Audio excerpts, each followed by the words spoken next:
Ah, good old Magmadar. Okay, so Magmadar's going to start kind of right here in the back middle of the room.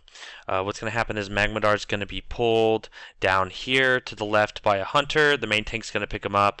Melee DPS is going to get behind him. Magmadar needs to be faced away from the raid for fire breathing purposes. There's going to be the main tank group. The main tank group's going to outrange Magmadar's 30-yard stuff, but is going to still heal the tank. Range is going to say spread out max distance, 40 yards if you can, away from Magmadar at all times.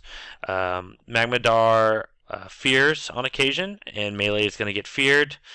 And Magmadar is also going to shoot little fire spots around the raid.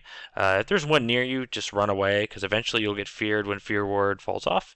You only need one trank shot to trank Magmadar every time Magmadar gets big and scary. And pretty much outside of that, it's tank and spake. And that's the fight.